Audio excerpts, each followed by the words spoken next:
It's the Exit 52 podcast presented by Jimmy Seafood back here on a Tuesday night. It's Taylor, it's Banks, it's Arditti. Fellas, a couple days following the Super Bowl, Banks, you tweeted you were sour. You were sour watching the Super Bowl. I would pose this question to you. Was it just destined that the Chiefs were going to win? Is the script stuff just true? Because all the stuff that conspired, all the stuff that's happened after with Taylor Swift and Travis Kelce, maybe this was a force that we had no ability to beat. I'm starting to come around on that fact a little bit.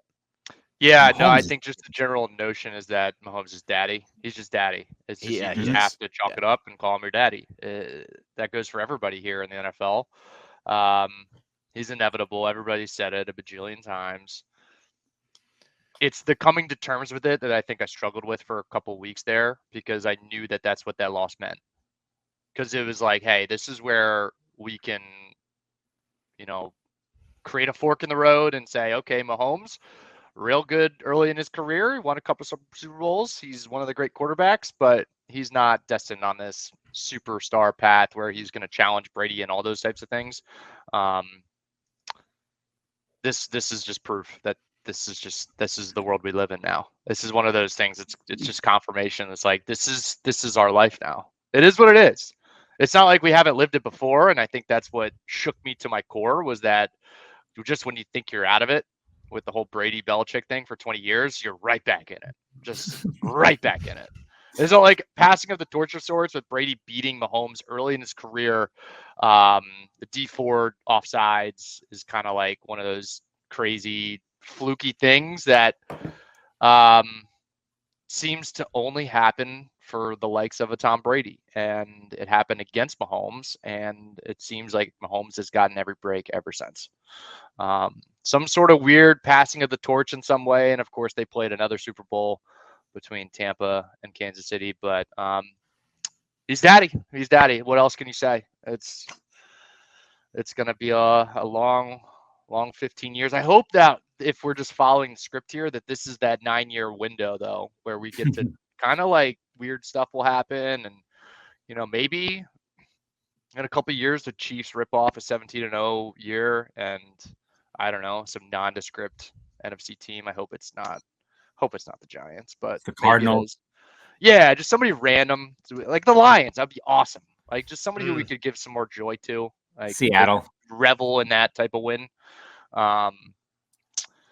Chicago. And then we'll mix one in there. We'll mix one in, and that'll be great. So maybe we just put the banner up now, 2029, 2030, maybe. Super Bowl champions. Feels like it would come earlier. It feels like 2026, 25.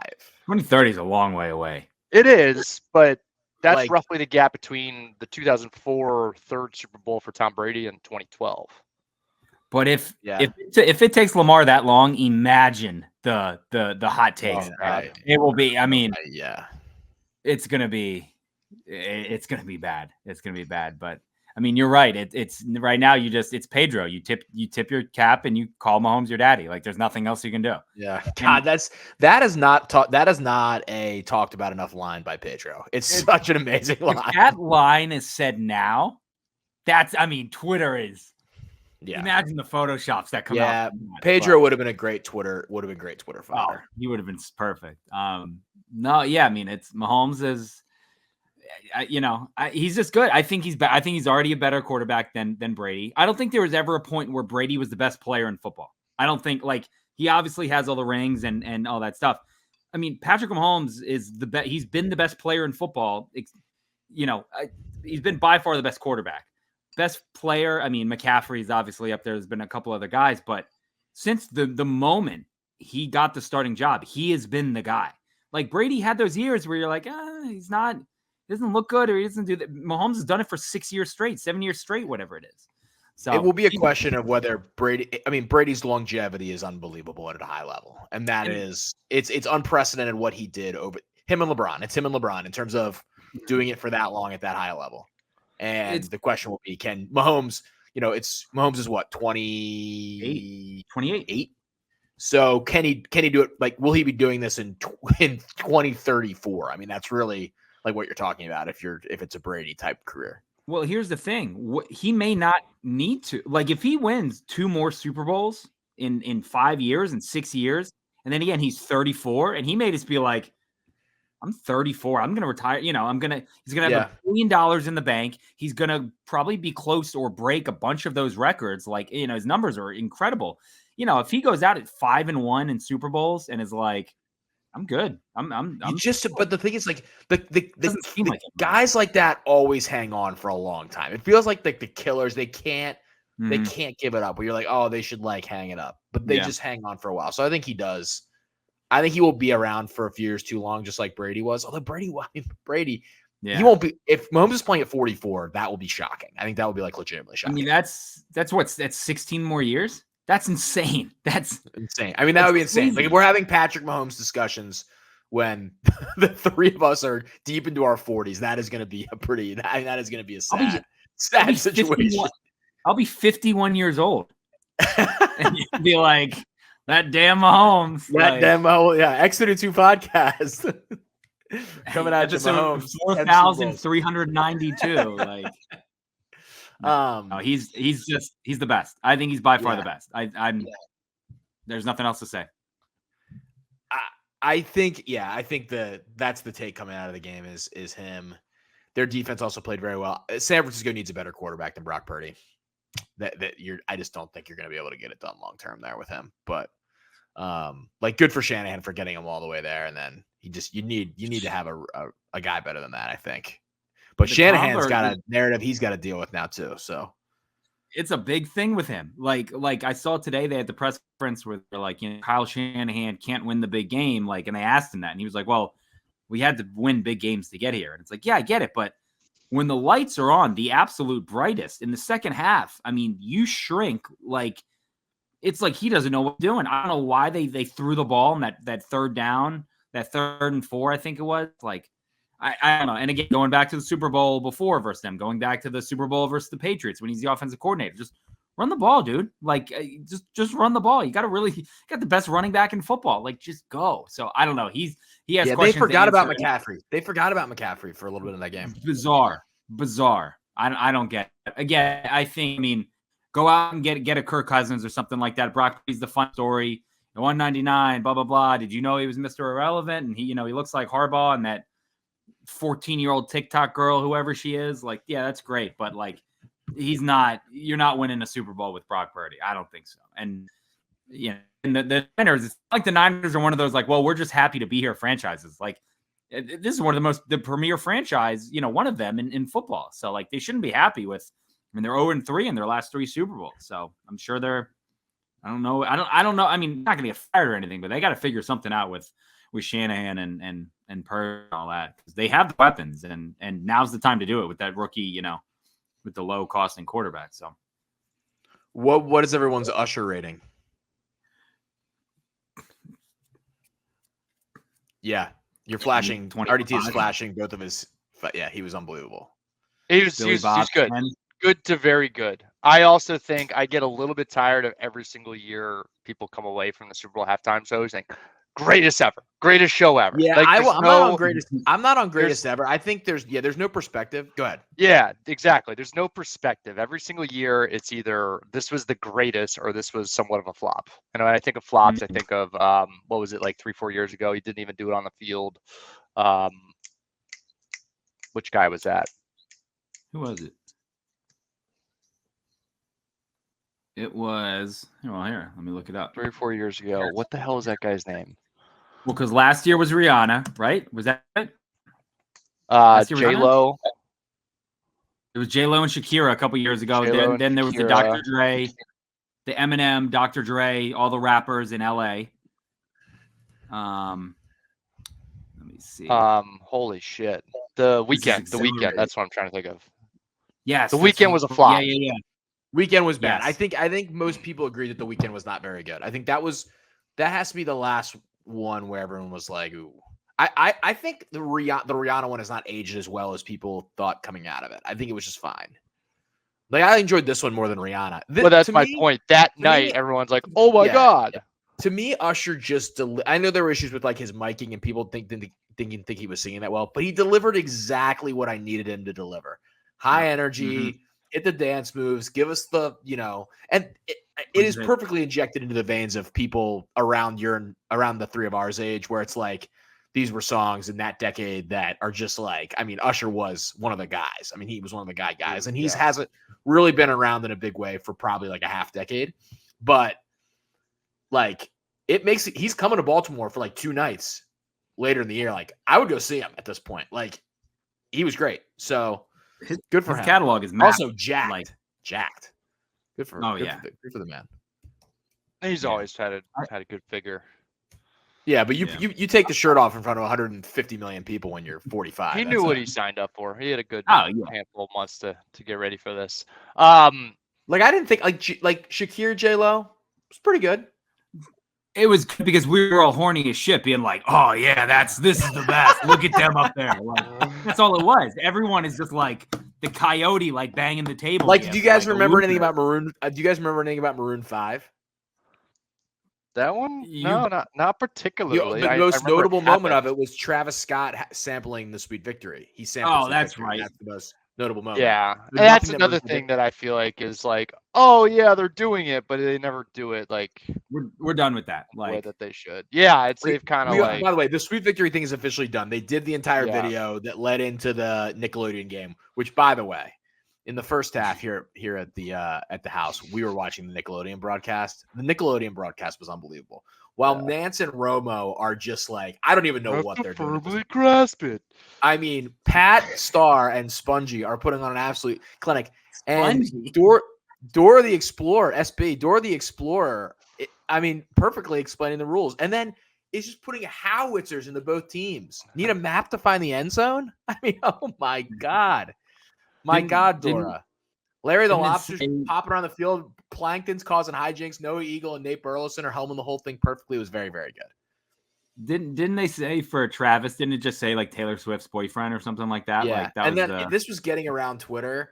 The sort of fish and nautical themed names they were doing with celebrity appearances and attendance were so good. And I would have loved to have been in like a 3 or 4 hour meeting where the people at like Nickelodeon or Viacom came up with all of like just Olivia Rodrigo. I mean, that is just so. I mean, there are so many good ones, and also the fact that it's Tom Kenny does SpongeBob, and it's like Bill something does Patrick. They're like sitting in a motion capture studio, just talking as those guys for like 4 hours. It's incredible. Did you see Taylor? You may not have seen it, Brian. If you were watching the regular broadcast. At one point, they came back from commercial and they showed them in the broadcast booth, and it looked like the SpongeBob theme, like booth. I don't know. Do you remember that? Like what I'm talking about? Yes, they did. I actually was on the main broadcast when they showed that. Yeah. My dad thought that was real. He goes, "You got to take out so many seats." He goes, "Look at that! You have to take out so many seats for this." And I looked at him and I was like, "What?" And he goes, "They built that onto the." And I go, "Dad, that's a booth." And then that's a graphics package. And he was like, no, rewind it. So I rewound it, and I'm like, this is a wooden underwater restaurant hanging in a press box. What are you talking about? He had no clue. He was so confused. And I was like, I'm not even going to talk about the Nickelodeon broadcast with you. Yeah, that's incredible. I enjoyed the clips. That is so funny. I guess the one clip, I guess in the overtime touchdown, it's SpongeBob just yelling touchdown like way after it happened was like hilarious. They were like, this is so unhinged. This is perfect. So I like the part of the show that I saw. Did everyone have a favorite commercial? And then we'll move on to the Orioles. So we have to do a Super Bowl recap. So we'll get through all the things, hit all the notches. I did end up coming across the full version of the Ben Affleck Duncan commercial this afternoon, and that was pretty good.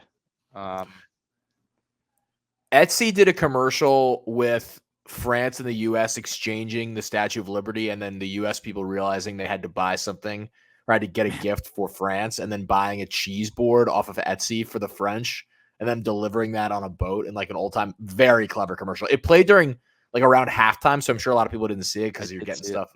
That commercial made me laugh. That popped the room the most of who the couple people I was with watching the game. I like the Christopher Walken one, the BMW. I thought that was good. Anything with Christopher Walken, I will laugh 10 times out of 10. The Arnold one I thought was good. The Neba. What else was there? There was the figure skating Kia one was very cute. Very nice commercial. I don't remember that one. The Drives weird the Kia RFK one. Plugs in the RFK. Then he apologized for his own commercial. I just looked around and I was like, what the hell? Looks like a parody of a John F. Kennedy 1960s commercial, but that's tough. I mean, that's tough. Yeah, that was not great. I'm like the extended Paramount Plus one that I tweeted out like last week or 2 weeks ago. Like, if it was the full one, that would have been good. That's a funny commercial. I'm trying to think. I don't the Clydesdales. I think were good. I think they had Clydesdales. Those always play. Yeah, they did. The Clydesdale is a small puppy. They know exactly what they're doing there. Yeah, the Coors Light, the Chill Train or whatever. That's always that commercial gets everybody singing. I don't know. Again, nothing really stuck out too much except for those. But I don't know. I didn't lock in too much in the commercials, I'll be honest. Yeah. I will say this is like right on schedule here. From the desk of one Mike Florio. I lost it. God damn. Here we go. There's plenty of inside information that can affect NFL betting, and the NFL can't possibly control all of it. The latest example, someone apparently blabbed about the color of the KC Gatorade. Wow.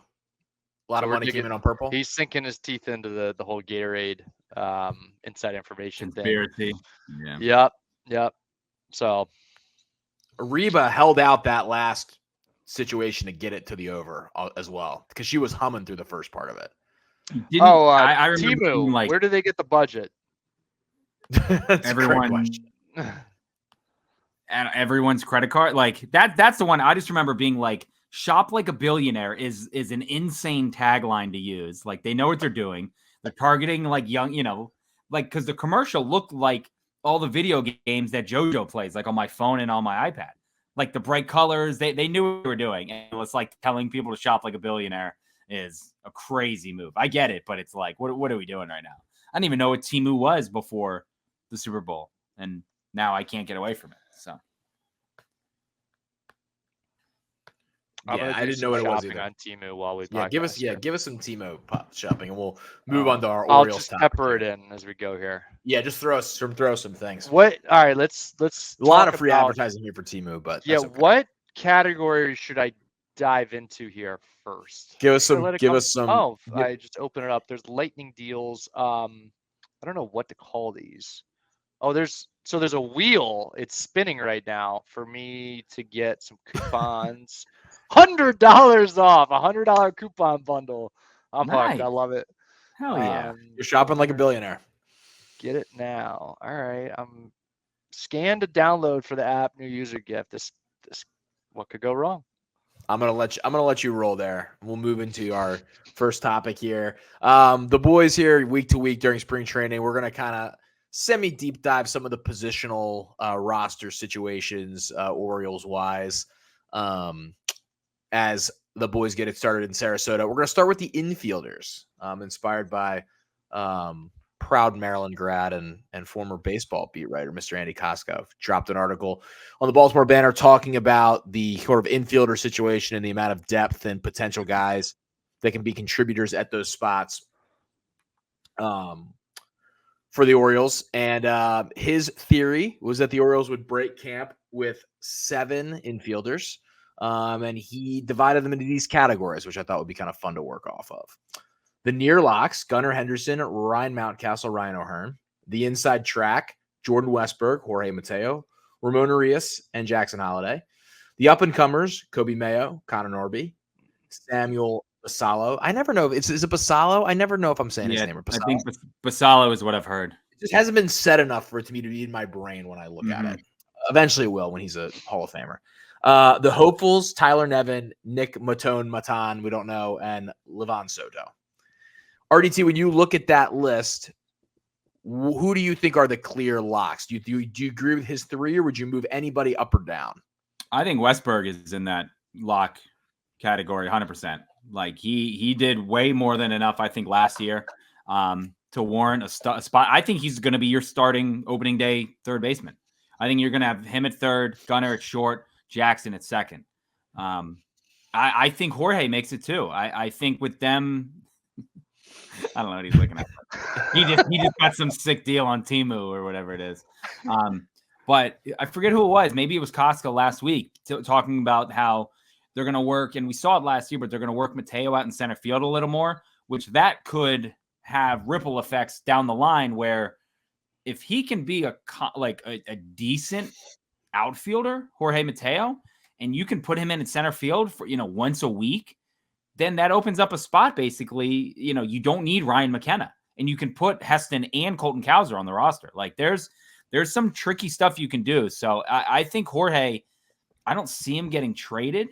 I see a guy like Ramon, like Urias getting traded. I think there's just no room for him. The guy won a Gold Glove 2 years ago, and now everyone's like, sorry, dude. Like, I think Westberg is better than him. He's a better offensive player. I think his glove is probably comparable, and he can play, kind of all around. I know Ramon does too, but he's way more comfortable at third. But I think the locks. I think it's Gunnar. I think it's Mountcastle. I think it's O'Hearn, Westberg. I would say Jorge too. So that's 5 right there, and then I think Jackson makes it. I don't think Nevin or Soto or Maton or any of those guys. I think they're just AAA depth guys, but I think those are my 5. I think at least like locked in right now. I'd feel comfortable saying that. Do you want to give us a quick update, Banks, before you give your take here? There's 3 items that are must-have that I've found so far. The first is a full 3D bionic leaf disguise uniform. It's a ghillie suit for $33. That's a steal. That's a steal. Kind of legit.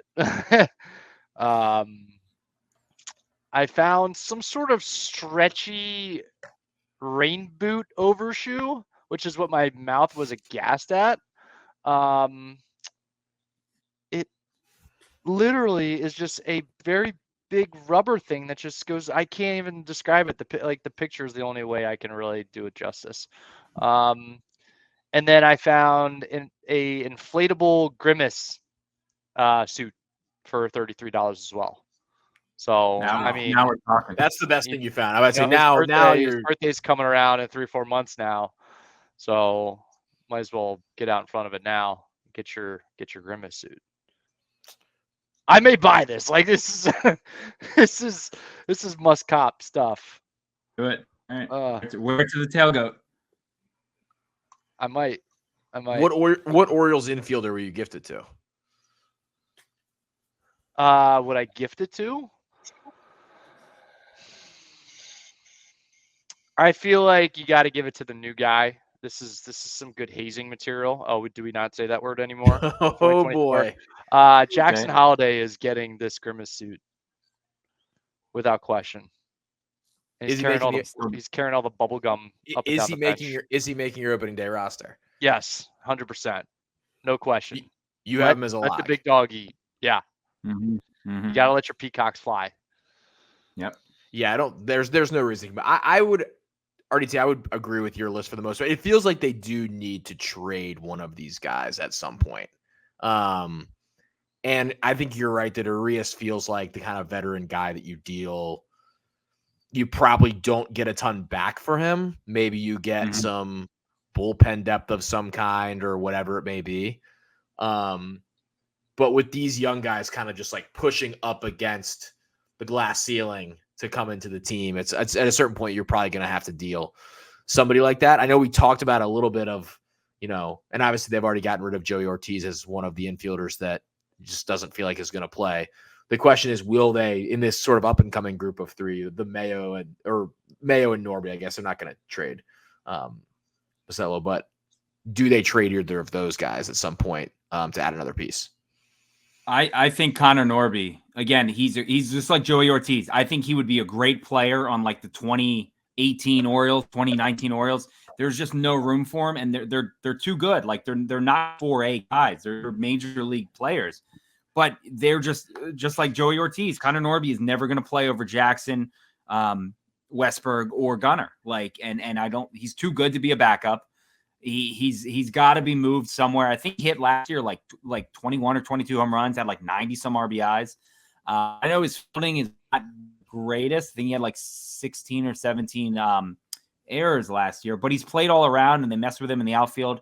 But again, he just like he would be a top 5 or 6 prospect in a lot of other team systems, and he's not even in like he's dropped in the Orioles like in their rankings because they just have other guys that are jumping him because those are kind of just positions of need. But it's tough for him because again, he wants to play and he deserves to play, but it's not going to be in Baltimore. So I don't know if you can package him and Ramon and a guy, I don't know, an Armbruster or something like that, and try and get some veteran pitcher, or not a veteran, but a guy maybe an expiring contract or 2 years left, something like that, and kind of sweeten the pot with a young guy like Norby and do something. But I think Norby goes.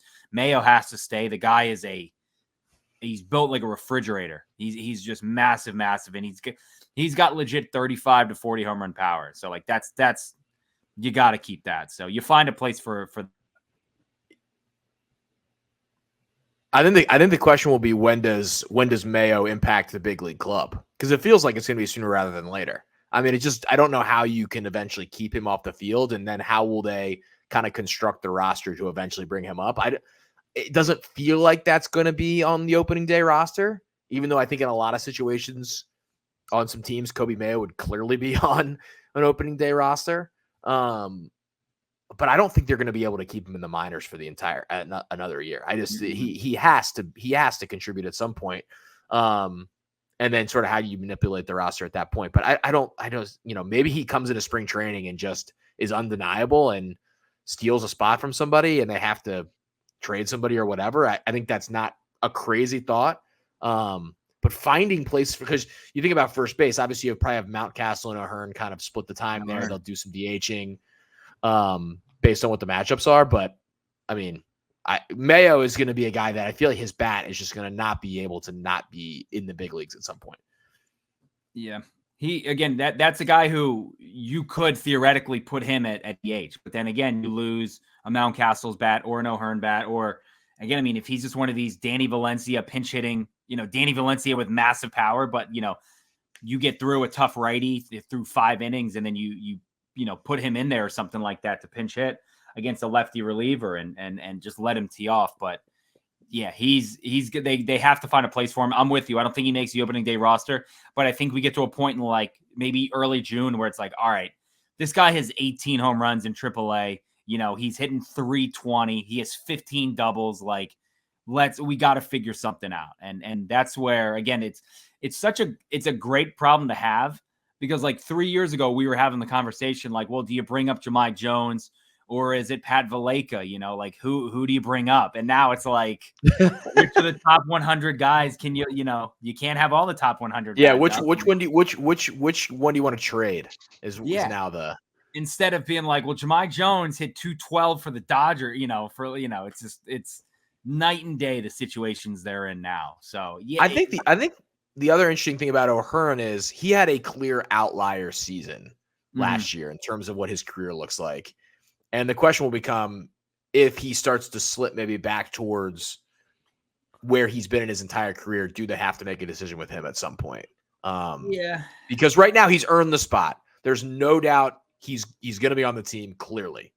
But, if he slips back into his opening 3 years where he's, a very, very average to below average hitter, you then have to make a decision about how you're allocating the playing time and all those different things. But until I certainly don't want that to happen. The guy was an amazing story last year and was huge in a variety of situations for the team. And I think Hyde will give him the benefit of the doubt, even, I mean, he slumped bad going into the playoffs. I think he was like 0 for 25 going in, something like that. But I think, again, Hyde will give him plenty of chances, I think, to break out. If he does have if he's batting 200, at the end of April or something like that, it's not just going to be like, hey, DFA, thanks for everything. Like, we'll let you go. I think they will give him a legit at bats and a chance. And it also helps that he's a lefty bat. You need a lefty. So it's not going to be a short leash for sure. It'll just be interesting. It just, and as you said, in so many other Orioles roster situation, this guy that we wouldn't be having any type of discussions like this. He's the cleanup hitter in 2020. It's like him. It's who's in front of him. It's like Cedric, Valaika, Jonathan VR, and then Ryan O'Hearn is like your top 4 with Trey at 5 or something like that. Like, it's just, we've come a long way. I mean, and we also saw last year when the Jorge Mateo at the plate thing was falling off the tracks. They continue to give him opportunities. Yeah. Well, he has the speed, and I mean, we saw him play center field last year. You know, he made a great catch in one game, and then he also made a boneheaded play in that same game, and I think he cost him the game. But his speed, his athleticism, and just that, like, he'll give. I mean, in April, we were like, this guy's not going to lead baseball in stolen bases. He's going to lead baseball in home runs. Like he had 6 home runs, you know, in April, and we were like, this guy's incredible. And then he batted 210 or whatever the rest of the way and hit 1 home run. It was an inside the Parker in Oakland.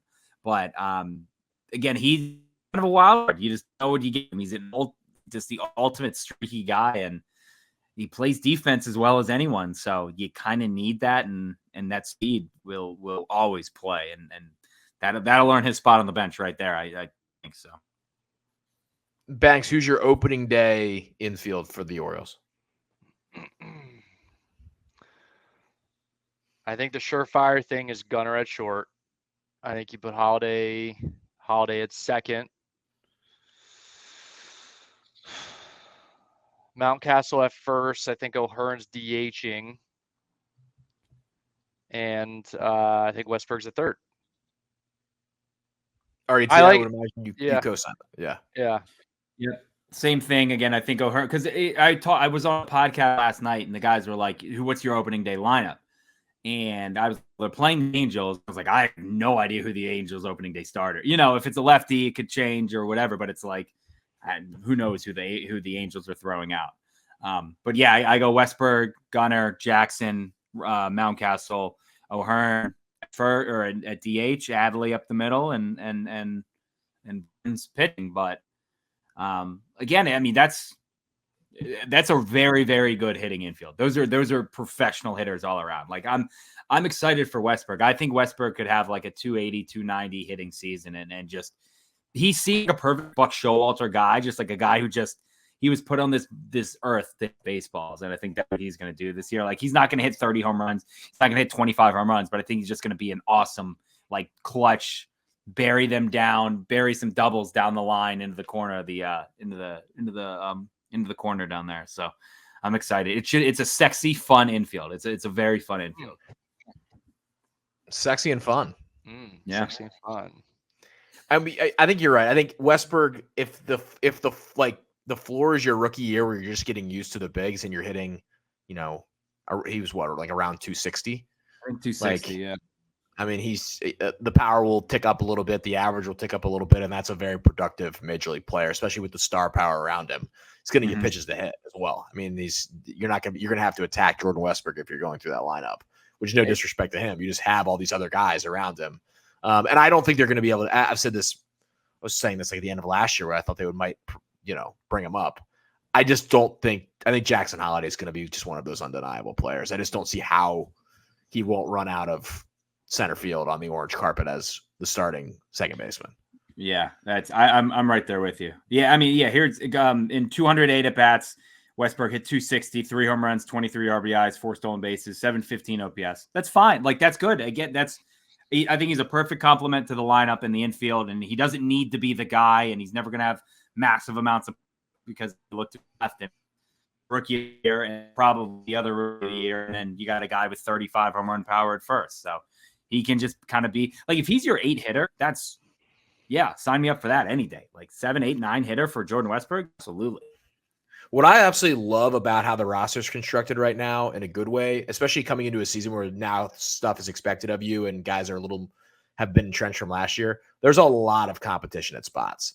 So guys can not be comfortable with just fine performance. Like, you got to earn your spot at third base. Yes, Gunnar is a pen, Adley's a pen, Cedric, whatever. But like at a variety of spots, even a guy like Mountcastle, who's going to play a ton in first and DH or whatever, he has another guy that can play that spot, and it was very, very productive. Like, a bunch of different guys want to start at second base. A bunch of different guys want to start at third. It's like you have that competition throughout where, not that you're going to get taken out forever out of the lineup, but there's just a variety of competition in spring training, which is great, I think.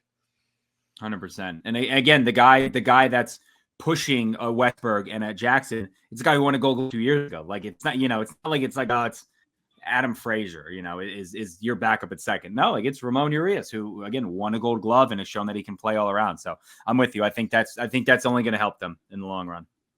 And the guy pushing all of them is just pounds the ball in the minor leagues, Mr. Mayo. Yeah. So he's Chris Jackson. Bryant. He's Chris Bryant. Kobe Mayo. It's 100% Chris Bryant. I'll take Chris Bryant. It would absolutely take Chris Bryant. Chris Bryant, not Rockies and Giants.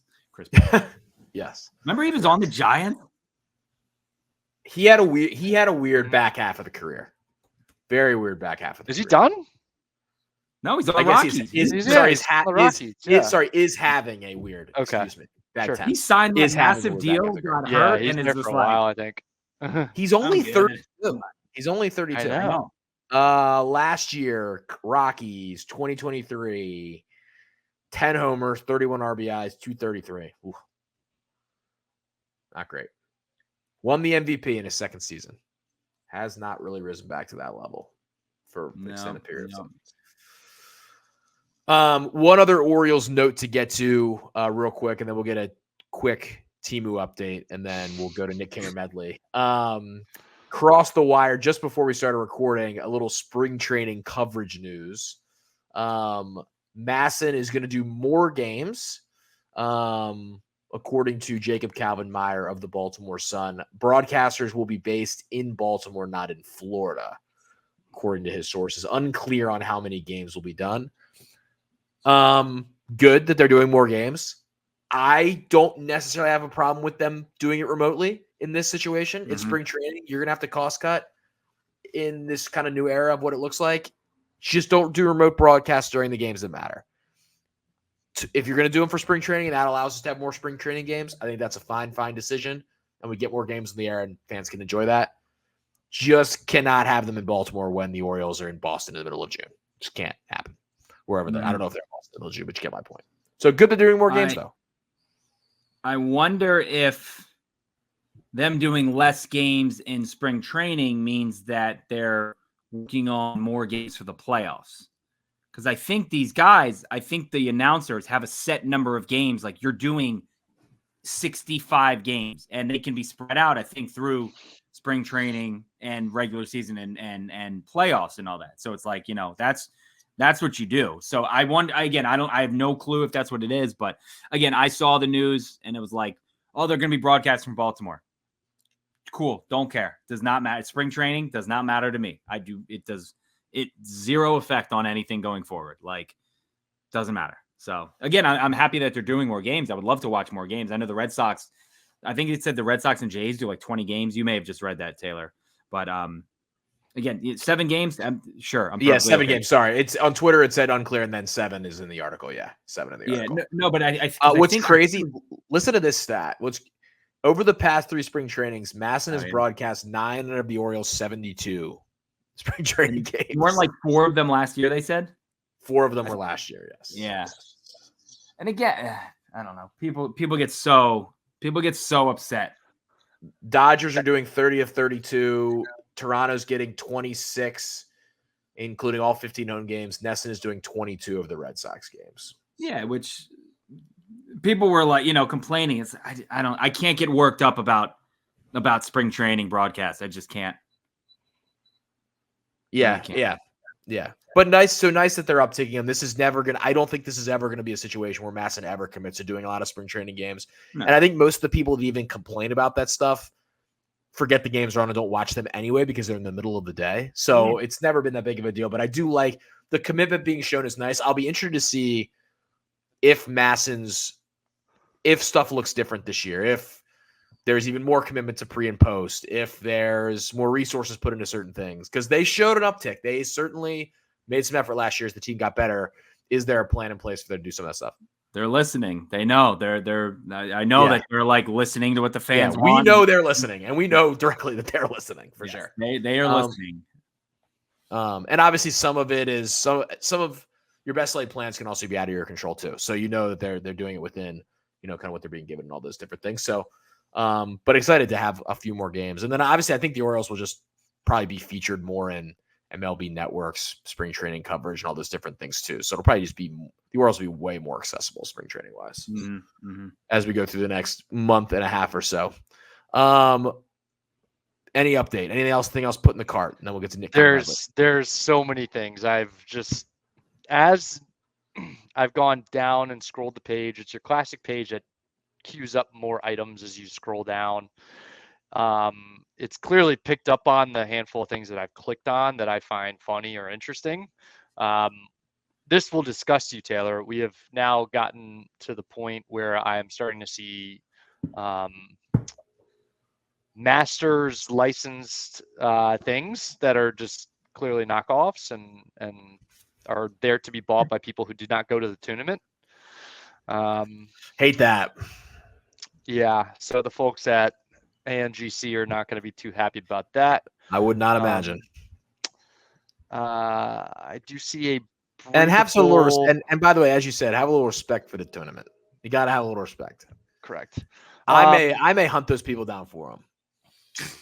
I've got a one piece breathable urinal for men. Oh my. One piece. It's pretty much a piss bag. What do they call this, a Whizzinator? No, it's not a Whizzinator because you're not peeing. Fake dick. That's the fake dick. Yeah, but it kind of merges the two together in a way.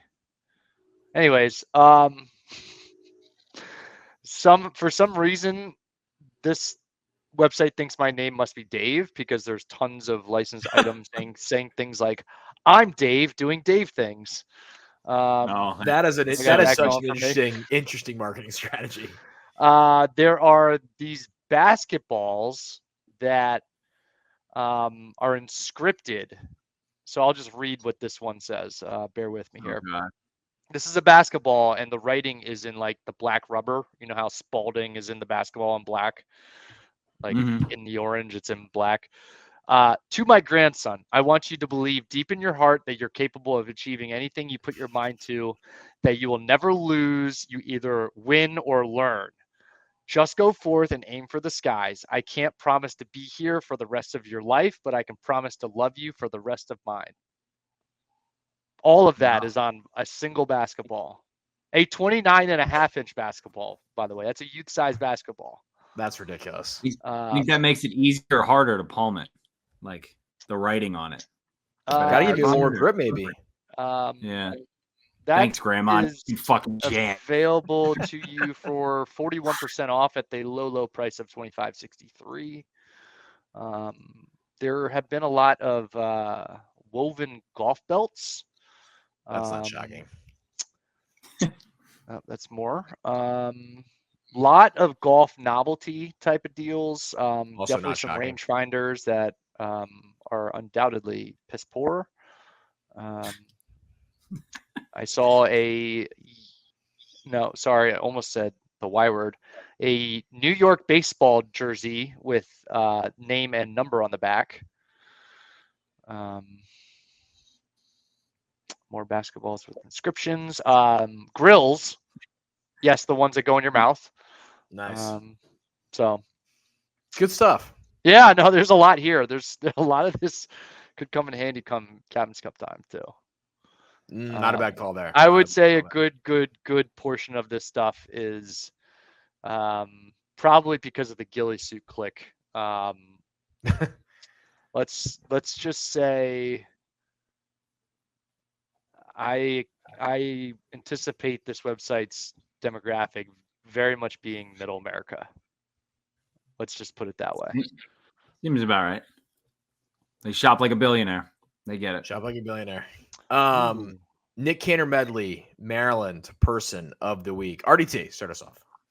I'm just gonna go old reliable football. Like I was like thinking about it during the Super Bowl, like as we were coming down the stretch, and I was just like, it's just they always fucking deliver. They always deliver. Like the game started out bad. Like it wasn't a good game, but it was a great ending.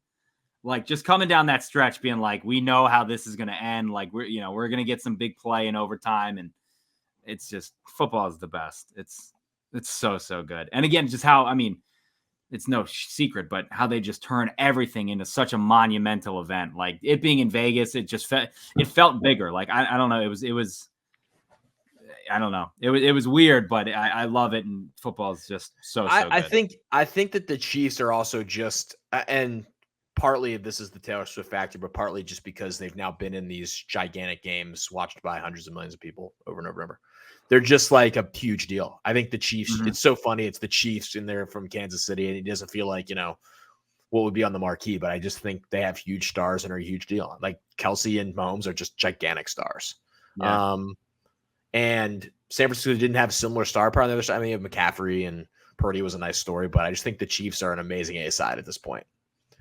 And, that's just how it is. So like any playoff game where they're playing the Bills or this team that plays over my shoulder, are going to be huge games because I think that just stuff gets built up and just feels bigger. Like and now they're going into that villain era. Like now it's almost like Miami LeBron without Mahomes and Kelsey like leaving teams. Like now they have the hate towards them because of Taylor Swift and because of the winning and stuff like that. People don't like them now, but they watch. It's the Pete Weber. Like you may not have liked him, but you watch.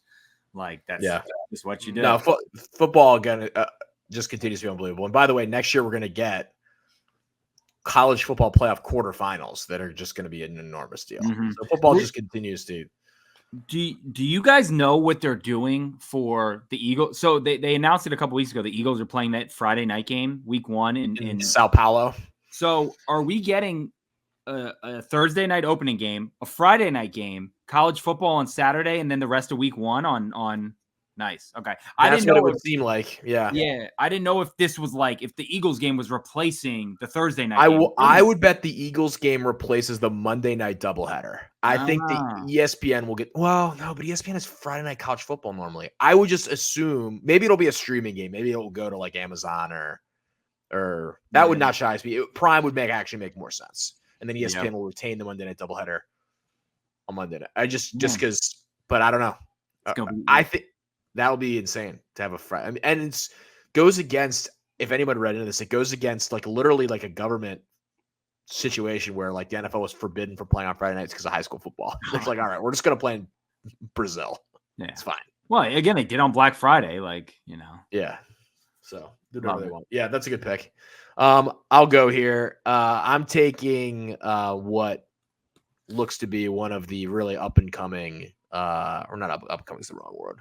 A fuego road to WrestleMania that we're on right now for anybody that follows professional wrestling. We've got The Rock back involved. He's turned heel. Cody Rhodes finishing the story. We got Seth Rollins. The kickoff thing they did in Vegas this past week was tremendous. They're firing on all cylinders. So can't wait to see what that looks like. And The Rock turning heel is fantastic. Like The Rock just being like an entitled just asshole on WWE TV is going to be awesome if he continues to go down the road. So I'm very excited about it. It should be very, very fun. He's got what's called. He's got Moana 2 coming out.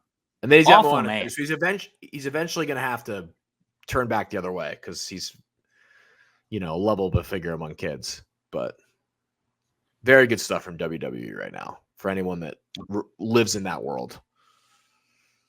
That's what I've heard. Thanks. By way of Masters of the Air on Apple TV, which has just been tremendous. I don't know that many people are watching that right now, but they should be. I've thought about putting it on. I've seen the commercials. What is that? What is that? So that let me lead into where I was going with that.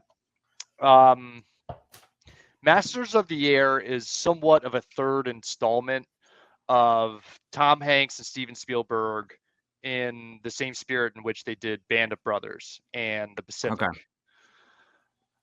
Okay. In having started Masters of the Air, have decided to go back and rewatch Band of Brothers. It is just tremendous television. That is my pick. Mm-hmm. I guess I will also co-sign Masters of the Air. Go watch that. It's very good. There are 4 episodes in. I think there's 8 total, maybe 10. But just just because you get one a week, I've just been wanting more, and I've been watching Band of Brothers, and it's just some of the best television ever made. It's just so good. It's so good. It's powerful. It's entertaining. It is way ahead of its time. 2001 they made that show, or that's when it was released. For them to do what they did, have, I don't know, the graphics, the filmmaking, all that good stuff, just tremendous. Band of Brothers is so good. If you haven't watched it, go watch it. Yeah, it's all time. It's my dad's favorite, I think. And Masters of the Air has been very good. I'm trying not to compare the two too much. One is Austin Butler is in Masters of the Air, right? Yes. That's the kind of leading man there. Yeah. Just both. Yeah. Just terrific. So that's my pick here. It's a good pick. It's a very good pick. Any honorable mentions for anyone? Tiger's back this week. I was also going to say Tiger. Yeah. Yep. What do we think about Sunday Red?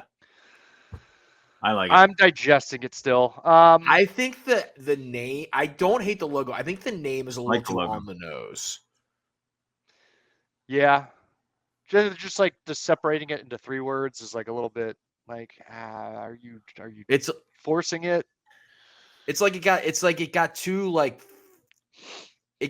marketing speak. It's like, oh, we'll just like separate it and that'll make it cool. It's like that'll kind of like, it definitely implies like it's like the new trend where it's like we're gonna make this 3 letters or 3 words. It's like, all right, I get it, but I don't know. I like it. I like the logo too. Yeah, I like the logo without the letters. Excited to see on a course, just see how it plays. I'm excited to see Tiger just in general. Yeah, swing looks good. It does. Anything from the RDT? Not his best tournament though. No. I don't think so. I don't know. No. I got one honorable mention for you, and then we'll get out of here. The opening day tailgate. Buy your tickets. Go to www.tailgate.com. The boys will be potting live prior to opening day at the tailgate. We cannot wait. Some special guests to be included in that podcast lineup, which we will not announce at this time, but we'll have them on the day of. And definitely some great special guests appearing at the tailgate as well. So that will be good. RDT, anything else? I was going to say, I think those guests will be out by the time. I don't know when we're releasing this. I don't know if it was Did we say Thursday, or are we holding, or were we just ripping this one? I think we might just the names. We'll talk about it next week. We'll talk about the names next week, regardless of when we put this out. Yes, but be excited. Get the tickets. The tickets are in my inbox, so we got them. We are good to go. Can't wait. It's gonna be awesome. Go to tailgate.com. Still tickets available. Bunch of different options. You can get VIP or premium, general admission. You can combine game tickets. You can combine parking, a variety of different things. And the tailgate experience speaks for itself. All you can drink, all you can eat. Obviously, DJ Pauly D spinning a set. A variety of things. Should be an amazing time. Prior to what I know we talked about this a little bit last week, but what should be a incredibly memorable opening day for this franchise. A lot of good vibes involved. So make sure you buy your tickets there, boys. Fantastic pod. Glad that we're getting a little more consistent, 3 of us here, after some busy falls, winters, and we're rolling into Orioles season. Probably a more defined schedule to come from the 5 of us here in terms of series recaps, Orioles talk, what the boys are doing on the jumbo set and all those different things. Obviously, we'll be getting into one of Mr. Spencer Schultz's great times, which is draft season, where he truly, not that he doesn't shine all year because he's fantastic, but where he is unbelievable is draft season. So we'll get into some of that as well. I'm sure some plans to come on that one in the next couple months draft-wise. You can follow the podcast on social media at X52 Podcast. You follow Eric at EDITTI22. You can follow Banks at Barstool Banks. Me at Taylor Smyth 10. Jake at Jake Louque, LOUQUE. And Spencer at Ravens 4 Dummies. That is the number 4 between Ravens and Dummies. Make sure to review and rate the podcast on all of your favorite podcast listening service, whatever you prefer, and go subscribe to the YouTube channel as well for the great content coming there. I know the guys have a jumbo set coming this week. Make sure to go back and listen to Jake's deep dive on the new owner of the Baltimore Orioles, Mr. Rubenstein. Some great stuff from him there. Banks, give me one last Temu purchase before we get out of here. I'm Bob. Just one, now. your favorite one. I'm Bob. I'm now Bob. What a sight. Temu, you're welcome. You're welcome for the free advertising. We know you advertising dollars, so give some to us as well. We will see you next time on the Exit 52 podcast presented by Jimmy's Seafood.